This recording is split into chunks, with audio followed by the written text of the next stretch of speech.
Welcome in. It is time for my usual Friday fun live stream without a map, the In My Footsteps podcast live stream. Here I am. Here you are. Thank you so much for tuning in. It's been one hell of a great week with the rain. Hopefully, you all had a great Memorial Day. I see Ashley in the chat. I see Landon in the chat. Landon, I might see you tomorrow when we go taking photos of your mom's products. You better come and practice with your camera. That's all I'm going to say. So, first off, if at any point during this live stream you see me wince in pain, I have a knot in the back of my neck right here, and it hurts like hell. I'll just tell you that. So, if at any point you see me kind of in pain, that's what it's from. It's it's a knot in my neck. That's what happens when you pass 40. You wake up on the wrong side of the bed, literally, and it ruins your day. Just saying. So, this week, episode 23 of the podcast came out yesterday. It is loaded. I always say baseball at 10, Landon. I don't know what time we're going to start taking photos. It's up to your mom. So if she pops in the chat, we'll put her on the spot. I'm talking to my nephew. For anyone that watches this after on IGTV or YouTube, you can't see the chat that's coming up. So it's going to look like I literally have ADD, like I'm a dog seeing a squirrel, because I'll just start saying, hi to someone that pops up in the chat, but you can't see it. So, episode 23, I say every episode is loaded. I put a lot of work into each one, but, it's a labor of love. I enjoy it. This one, though, I thought was great. It takes a while, like, when I come up with ideas for the podcast, I try to make it where there's something for everyone, and that's going to be evident as we get further in this live stream. I've got news about it. So, started off. Hi, Carol. I see you pop in the chat. I started off with the main history talking point, which is not this card right there, was a place that longtime Cape Codders will remember, and that's Mildred's Chowder House. I don't know. So if you're younger than 30, you might not remember it, only because it went out of business in the late 1990s. But this spot was, when I did my historic restaurants book 4 years ago, and I started making my list of the most iconic restaurants ever on Cape Cod, there were two that came to mind. It was Thompson's Clam Bar, and it was Mildred's Chowder House. Mildred's was in Hyannis. This photo / postcard is from the late 60s, early 70s-ish. But the airport, the Barnstable Airport, is right behind it. If anyone's been on Route 28 and you're going into Hyannis heading towards the Rotary, there's a spot on the right that's just an open lot, and that's Mildred's. The chowder was so iconic that President Kennedy would order the base, a ton of it, from the Kennedy compound to be brought over and used. They actually would make him a special lobster chowder.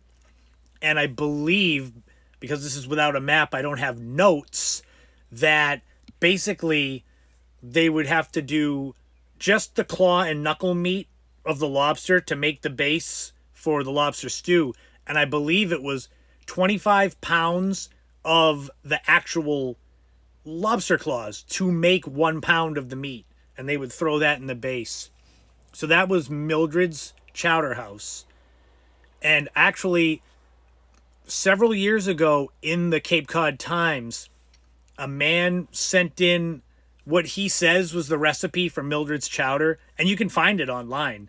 You can find the cutout. You'd have to really pare it down to make the chowder, for 4 to 6 people. This recipe was probably for hundreds and hundreds. But you can find it.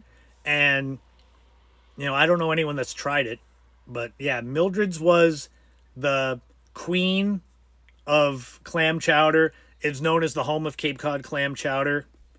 And I'd go into a lot more detail on it when it comes to the actual podcast. It's like meant to be a teaser. Like, ooh, go listen. And then in the travel road trip, I did a road trip to Narragansett, Rhode Island. There's Emma. Emma, my niece, is now in the chat. Are you coming out to take photos tomorrow?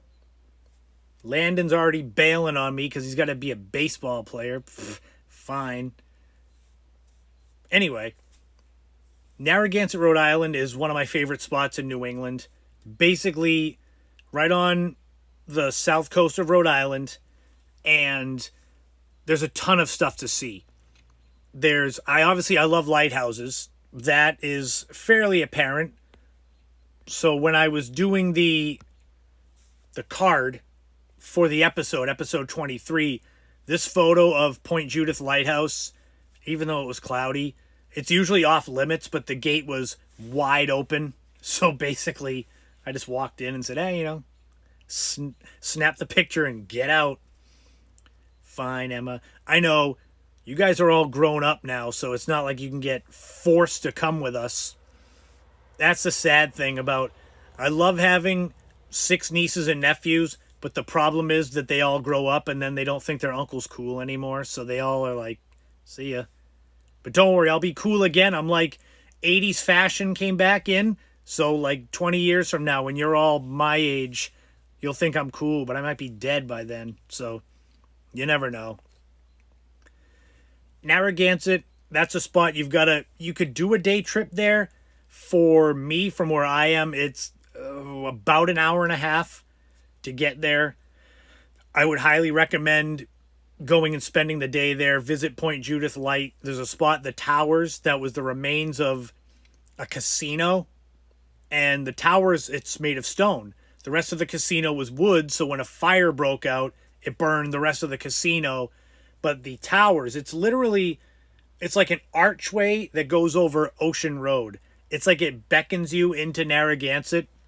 So that's a lot of fun to stop and take photos of that.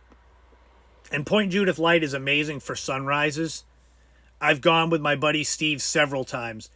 And, even if the sun rises at 7 a.m., which is kind of late, like in the winter, it's an hour and a half and you want to get there early. So you're talking getting up before 5 a.m. just to go. But it's worth it. So that's the road trip segment, was Narragansett.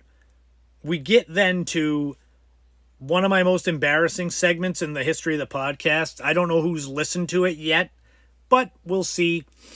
I do retro segments. I love 80s and 90s retro. That's child of the 80s, teenager of the 90s. All that stuff's back in fashion now, which I guess is good. Anyway, I do retro segments. So what I was doing was a segment on my first crushes. And we're talking about people I knew, not celebrity crushes. That's another list that will be coming up. I stick to the 80s. So when the 80s ended, I was 12 years old. So this is I guess, like, more sweet and innocent types of crushes, rather than, like, as you get older, it can, kind of go sideways. So anyone, if you've listened to the podcast, I name, I think, 4 different specific examples. Sorry, the throat gets dry. I've noticed that the last few weeks of doing the podcast, you'd be surprised if you talk nonstop for 45 minutes, your throat dries out. Who would have known?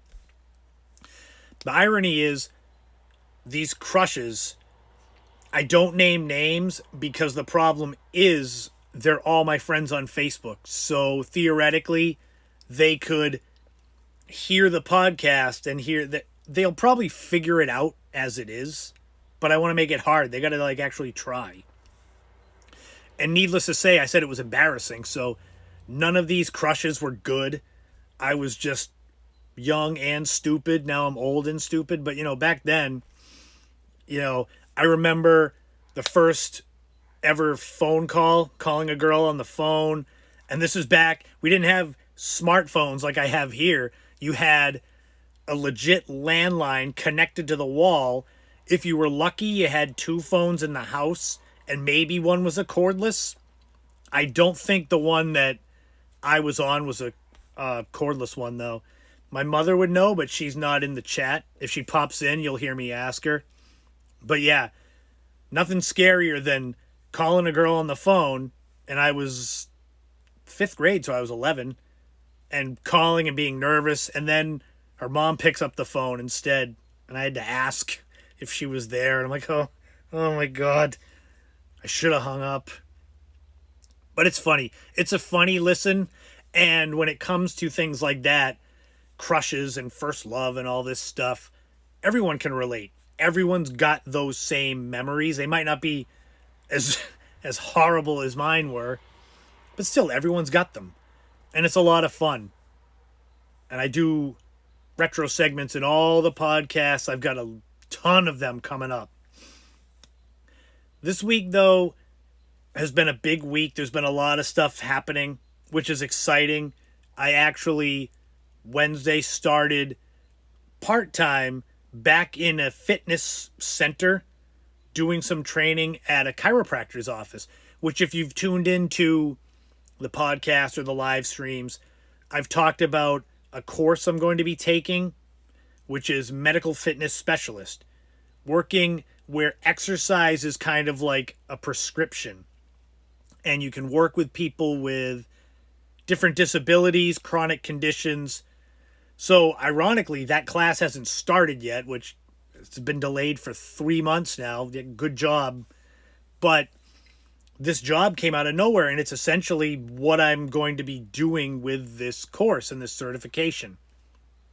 So I got the job. It was great. I actually got the job over someone that technically had more education than I did, but my passion and desire kind of pushed me over the edge. It's easy to be passionate about things you enjoy. Put me in, in a restaurant. I'm not as passionate about that like I used to be. But I got homework to do, and you can see the shining because I'm going to show you. Basically, I have to watch videos on how we're doing the training, because it's hand in hand with a chiropractor. So it's different than me going to a gym and like I'm in control.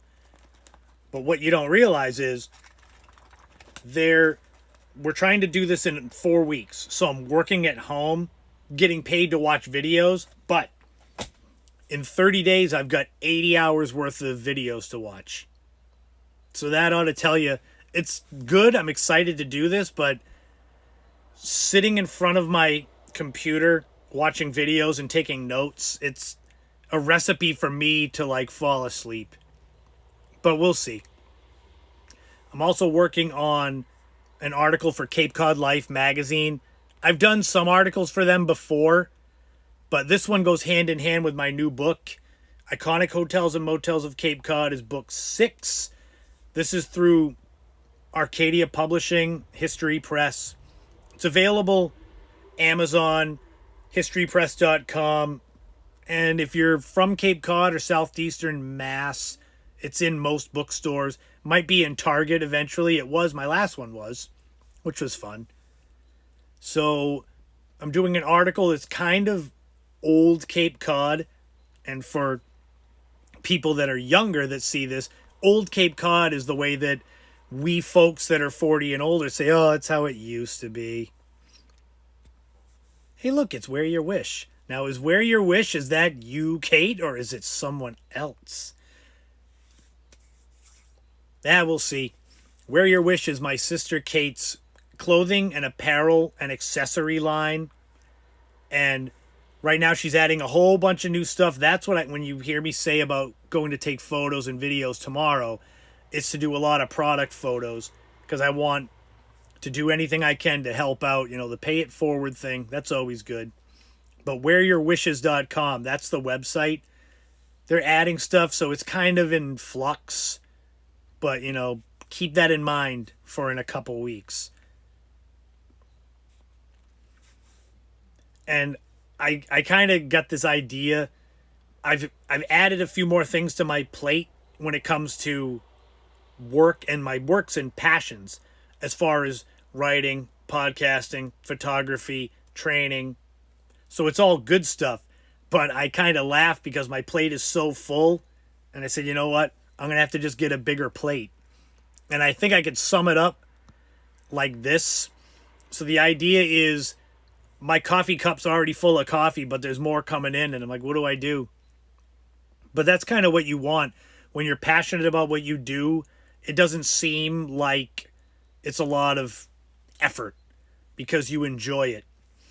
And I don't mind putting in the extra work. I don't mind the constant marketing and social media stuff. Because I've said it before that no one, if you're an entrepreneur or working for yourself or things like that, you should be the one promoting yourself the most. So that's how I am. Nobody promotes me more than me. And if you're working for yourself and someone else is promoting you more than you, then you don't really want to succeed. So whatever. But I need a bigger plate. I need a trough. Coming up next week is episode 24 of the podcast, which I'm flying through these. I've almost finished recording episode 25. I try not to get too far ahead. My content is what we call evergreen. So essentially, you could listen to episode 3, 4, 5 now, and it's not like it affects how you hear the podcast today, because all the content kind of stands alone. And that's what I want. I want someone to hear episode 23 and say, I like that. He's got a lot of cool content. It's not too long. Let's listen to 22 and 21. And before you know it, you've binged on all of them. And there you go. I've got you hooked. It's like a bag of potato chips. You can't eat just one. So episode 24, we're going to do a little something different. I don't do a ton of interviews for the podcast, mostly because with COVID, it was hard to set up, and I'm not a huge fan of Zoom. I've tried it, and I'll do it if I have to, but I prefer meeting with someone in person and having my little digital recorder. For this next episode, I'm interviewing a friend of mine who's a classically trained, award-winning chef named Mason Prime. I worked with him for a few years back when I was at the Marshside in East Dennis. And obviously I left there to go be a trainer. He left there to run his own restaurant. He now works at a place called the Cleat and Anchor in Dennisport. So if you're in the area and you want this amazing smoked barbecue, it looks like that. That's a charcuterie plate. And that he hooked me up with a lot more, so I don't want to give you false hopes that you're going to go in and get like 7 pounds of food on a plate. But, you know, if you say that you heard it on the podcast, maybe he'll give you some extra. But we talk about him as a chef, what they do there, and, you know, why he went there, why you should go to the Cleat and Anchor. Longtime Cape Codders will remember it as Rum Runners. That's what the spot was before. And it's funny because Rum Runners was always kind of rowdy. Not a dive. I guess like a dive in the nice way. Like they say some dive bars, it's not. Like the Old Colony Tap in Provincetown. That's seen as a dive bar in the nicest way. But it's kind of funny because Cleat and Anchor is in the same spot and they get kind of the same clientele.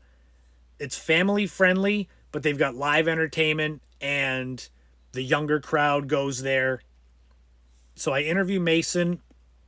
I also, for my history segment on the Cape, I don't know any of you out there remember the Cape Cod Target ship, the SS James Longstreet.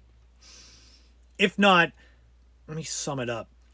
So basically there was a ship, a World War II ship. I think that's when it was built. And it was damaged. Like it was washed on shore in New Jersey during, I think like 1944.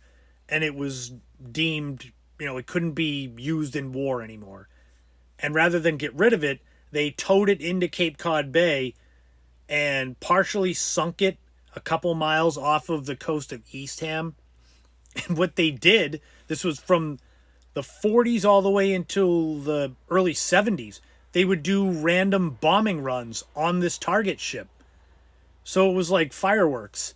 And I guess they wouldn't alert people when they were going to do this. So you imagine living Wellfleet, Eastham, Orleans. That's like the inner elbow of Cape Cod.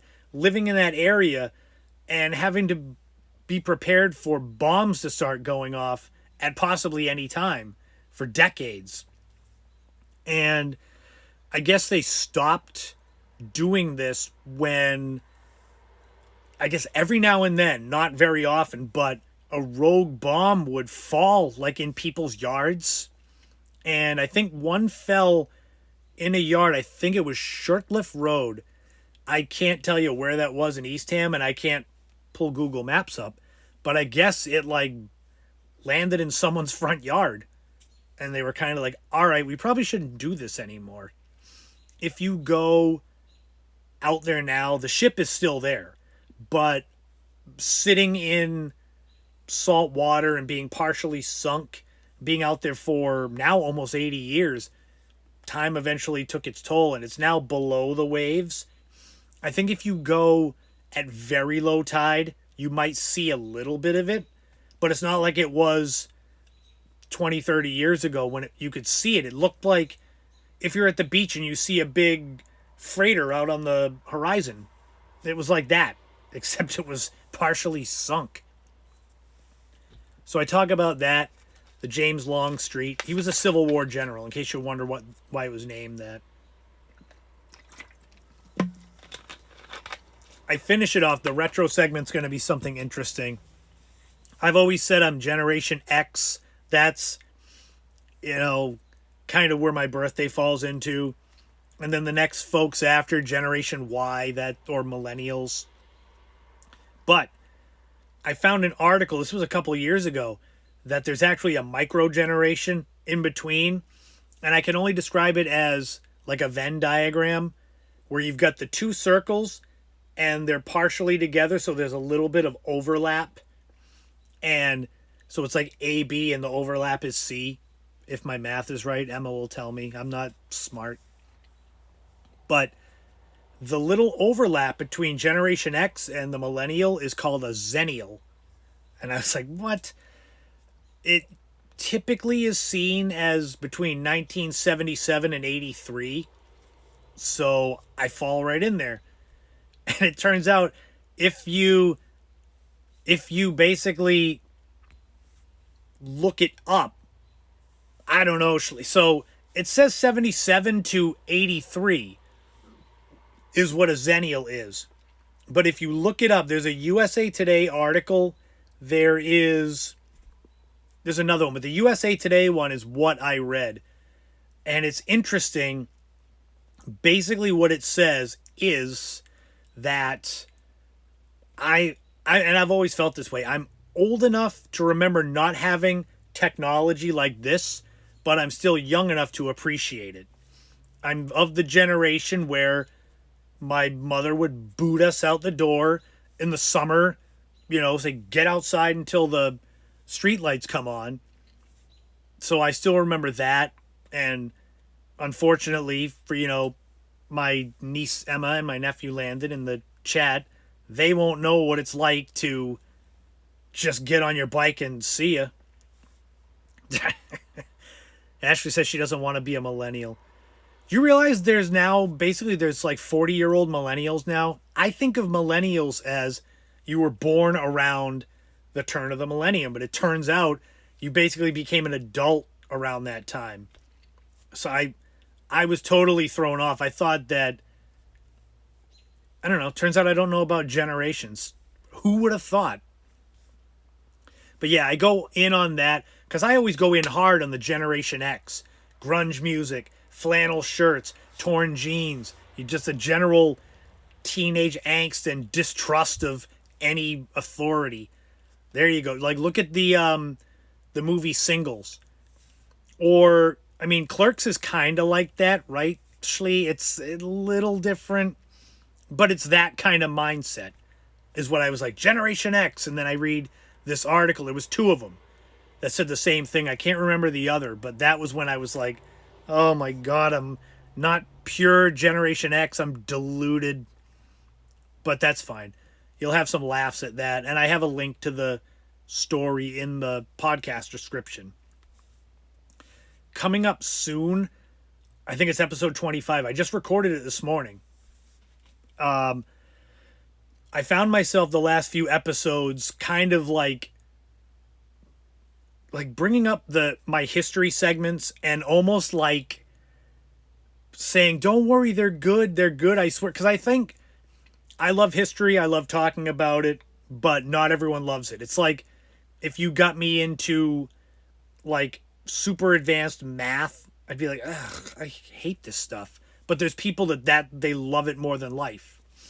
So I found myself having to like almost put the sugar, like the extra sugar on it, like, oh yeah, even if you don't like this one, you'll like that one. And I started saying, if I'm having to like bribe people to listen to the history segments, maybe I should shorten that. I'm not taking it out. I put up a poll on Instagram, Twitter, Facebook saying, what would you prefer? The This Week in History segment as is, which is 4 stories and a time capsule, usually related to the like a special event in my life? Or would you like to condense This Week in History and include something called the top 5 list?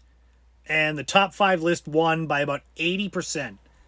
So starting in episode 25, which will drop the 17th, I got my first top 5 list in there. And I'm spoiling it, so now you won't listen. But in order to use music and sound effects and such on a podcast, you got to find royalty-free, copyright-free things that people will share because you don't want to get sued. And like my theme song for the podcast, it's by a guy named DJ Williams. It's called James River. It's excellent. You should find it. And if you heard it on the podcast, I play the first few episodes of the podcast. I played like over a minute of the song at the beginning because I was like, oh, I love this.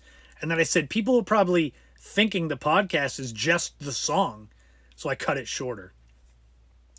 In searching for music for podcast segments and YouTube videos, what I did was I came across someone basically did a generic version of Europe's song, The Final Countdown. Anyone who's around my age, grew up in the 80s, you've got to know that song. It's got the synthesizer, The Final Countdown. Can you hear it right now in your head? I found that to put in my top 5 for The Final Countdown. Like, oh my God, this is perfect. So that's coming up. The segment will be top 5 Cape Cod icons. And I gotta mention that it's icons as in things to see. I've had people thinking that I mean people, but that'll be another one. So that's coming up. That should be a lot of fun. I'm hoping to get a lot of feedback on that. They're going to be in no particular order, 1 through 5, because I figure I'm already going to get enough pushback just on my 5. So then if it's like, I don't like this spot and it's number 1. So that's coming up. I have 2 new books that I'm now working on. So the first one is a photo book that photo books are easy. I've never done one, but basically the majority of it is photos. So it's going to be kind of Cape Cod centric. That will be out likely this time next year.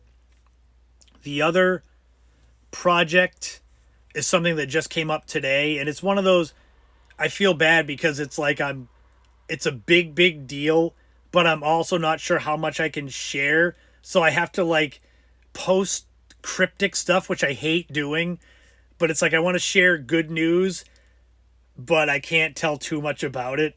So I'll just say it's a book that's going to be part of something else, and it kind of dropped into my lap where someone reached out to me to do it, which that in itself is a pretty neat thing, that someone reached out to me and was like, hey, you might be good for this book.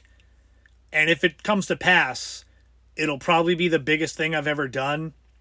So, but that's a long way off. We're talking probably the end of next year at the earliest.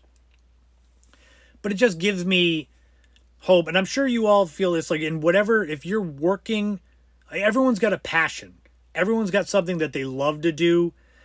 And, most people, it's not feasible to do that as work, or, other things just get in the way. And so for those of you that are doing whatever your job is, if it's your passion, you know what it's like as you got to that point where it's almost like doors open and the road opens up in front of you and you feel like, oh, this is the right way to go. And that's kind of how it feels. The last month has felt like that. And it's one of those, it's exciting, but it's also like you got to kind of hold yourself down and be like, no, you got to still do the work and then get to that point. And when it gets to a point that I can share more about what this other mystery project is, then I'll share it. But that's like, I like to talk about the podcast obviously a lot on here. That's why it's named this. But I also like to dive into other things because you never know. My story, things I do, they're not unique. I always say anyone can write a book. Anyone can do a podcast. My sister Lindsay, I've told her repeatedly that she can do a podcast on gardening.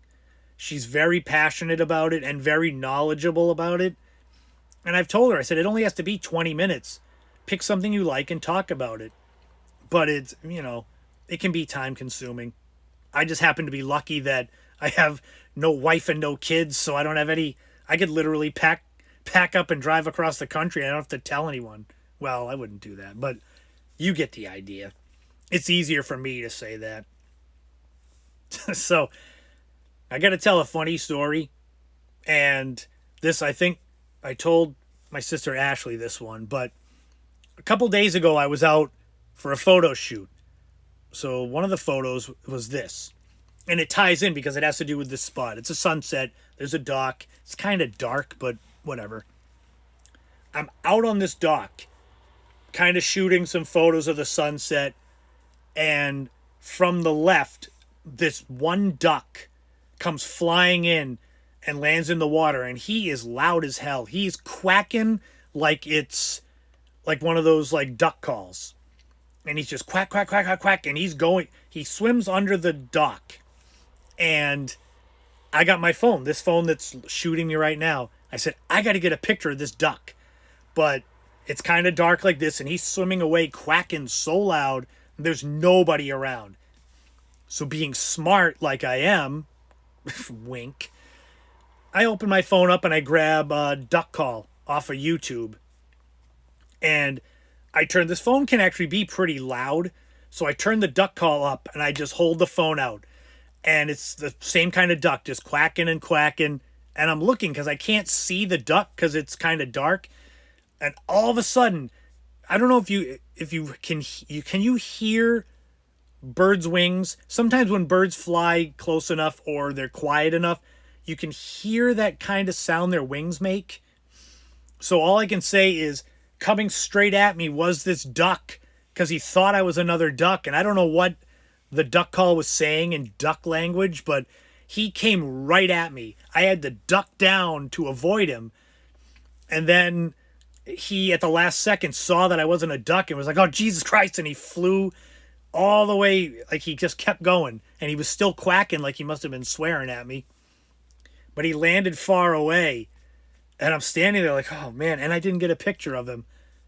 And then I decided to open the phone up and do the duck call again. And I thought better of it, where I was like, I better put this thing away. But yeah, I almost got beamed in the head by a duck.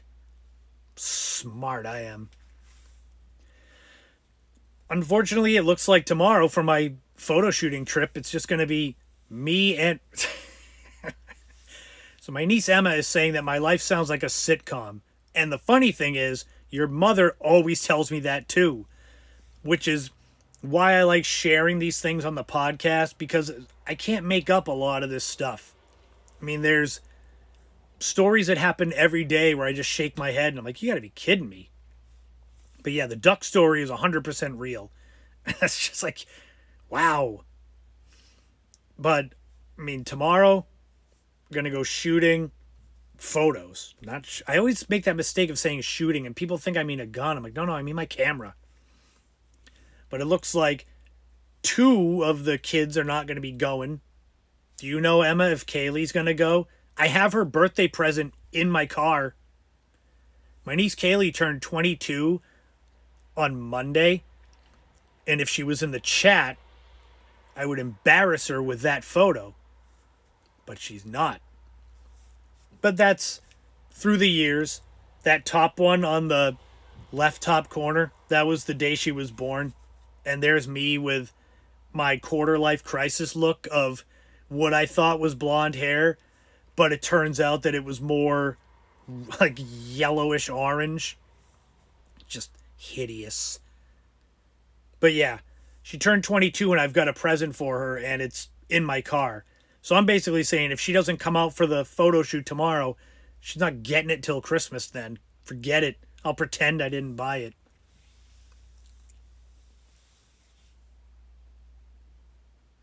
I'm on E. What does the I'm on E mean? Is that something that, like Emma, does she say it? These are things that... Oh, yeah. So in the bottom corner there, that's from Kaleigh's 21st birthday. And Ashley, who's in the chat, is in between us way in the back. Because she insisted on dancing around back there. God forbid we get a nice photo. There'll never be a chance of that. Although the one in the middle is good. That was at a book event I did at Bridgewater. Bridgewater Library, not Bridgewater University. But yeah, so her birthday was Monday. I did for this week on the podcast, the time capsule is her birth date, which was 1999. So that's what I did. For this next week's podcast, episode 24, we're going to be doing this guy's birthday. So my brother Matt, his birthday is on Sunday. And I had to get a photo. See, he and I don't have any recent photos together that aren't with everyone. So I wanted to put up a photo of us from his high school graduation, but I looked terrible. My hair was actually bleached in that photo, and because it was sunny, I looked like a freaking light bulb. So that kind of got shafted. But for his birthday, we're doing the time capsule for his birth date, June 6th, 1983. So that's good. He can find out what was going on his birthday. I don't have the... Oh, God. So, as we do in these live streams, we go off the rails, but I'll go off the rails even more. So, my niece Emma has said this a million times, and this is kind of... See, COVID sucks, and it's like the worst thing ever. But, a funny thing... So, she graduated high school last year in the pandemic with, like... Really nobody could be there for the graduation. I had to be on the other side of the fence far away. But when I was in my early 20s, I had what I would say was bleached hair, but it's like orange. So I had this orangey yellow hair. I had a hemp necklace. I had 2 earrings, and I had an eyebrow ring. That's all true. Next week on the live stream, I'll find a photo and put it up because I don't have one offhand. But when Kaleigh was born, my first niece, she used to grab my eyebrow ring when I would hold her. So I took it out because I said, God, that hurts. She's yanking my eye out. Then when Emma was born, she would pull on the earrings. So I pulled the earrings out. And I said, forget it. So I made a promise to Emma that for her high school graduation, I would recreate that look. Now, I wasn't going to re-pierce my ears and my eyebrow, but I would get like the fake ones and put them in. And then COVID happened. I couldn't go to the graduation. I'm like, what a shame. I can't do that look for you. It's going to have to be college graduation. Maybe by then I'll be going through the midlife crisis, so I'll look like that anyway. I'll look like homeless Gen X middle-aged guy. I still can't believe everyone out there has some time of their life where they look back and they're like, good Lord, I really did that. And that's mine, my early 20s. And even then, to make it worse, when I turned 21 and I started going out to drink, I drank Guinness. Guinness is like, you might as well, just have a barrel in your stomach. So I was heavy with earrings and eyebrow rings and the hemp necklace. And it's like, there's a photo that I also have of myself with my sister Kate about 6 months after her oldest daughter was born. And we were going out to like celebrate. And there's a picture of me. And I make the joke. I said, I look like 10 pounds of crap in a 5-pound bag. And that photo, anytime Kate's feeling down, I'll send it to her. And I don't have that on here either. Thank God. I'm smart enough to get rid of those photos. But yeah, so hopefully if you've listened to the podcast, you've enjoyed them. I have dust. Don't worry. See, Ashley saw, because I don't have a nice high-tech setup here, I have a lamp. That's that. And there's dust, and not that much dust, but enough that every now and then the dust will float by and it looks like aliens and ghosts floating around me. It's not, I swear. It's just my lamp. I don't have the big the circle light. Those things cost a lot of money. The hell with that. See that? There you go. Now you totally threw me off. Well, so if you've checked out the podcast, I hope that you've enjoyed it. I always look for feedback, ideas for future topics and such. But it's every Thursday they go up. And basically now it's every week. I used to do 3 weeks on, 1 week off. Now I'm doing 3 weeks of regular length podcasts. And then I'm using my remaining minutes on my monthly plan to do a shorter episode. This month for June, the shorter episode is going to be the Cape Cod Coliseum and the whole story behind that. So that'll be a lot of fun. I went there when I was 5 to see Sesame Street live. That'll date me. And, it's right now, it's in that slow build, and I'm enjoying it because I've got enough material to do the podcast for 5 years without even having to think. And hopefully, if by the time we get to 5 years, if this podcast hasn't taken off enough, then it's time to pack it in. But that's a long ways away. I'm only at episode 24 next week. So yeah, I showed you the videos. So yesterday, I always say Thursdays are my favorite day of the week. And my sister Ashley, she knows. But every Thursday, I get to hang out with this little one. And so she's my youngest niece. And I think of it as I've got 6 nieces and nephews. And at one point they were all this age and they like to hang out with their uncle and they think he's cool and great. But then they grow up and they have their own lives, just like we all did. And we don't see our aunts and uncles. And so it gives me that kind of I'm getting older. I'm not turning back the clock. But it's not as bad because you get kind of like a second chance. So, look at what I'm talking about with the photo trip tomorrow. Emma and Landon leave me hanging. It's terrible. I'm so sad. But that's fine. I don't want to guilt you too much. But hey, you want that eyebrow ring, Emma, for your college graduation. But it was funny. Yesterday, so little Sylvie is 2 years old. And yesterday we were hanging out. And she loves my mother's chapstick. And so she had 3 of them open. And she would open one and I'd put the top on the other. And it was like musical chairs. And so she put so much chapstick on my face and on her face. It was just so funny. And my mother was like, I hope there's chapstick left for me in there. So if my mother sees this after, don't worry, Mom. I bought Sylvie her own chapstick. And I made it so it's different than any one my mother has, so she'll know it's hers. Or she'll eat it. Hopefully she won't. Erin, don't let her eat it. But yeah, it's amazing how that cost me like $2, but she's going to be so happy. And it's things like that I enjoy. I don't mind growing old too much. My mother keeps saying, maybe someday you'll have your own kids. And I'm like, have you seen how I am with the nieces and nephews? They all had me wrapped around their finger. It's like, we want to do this. Okay, that's fine.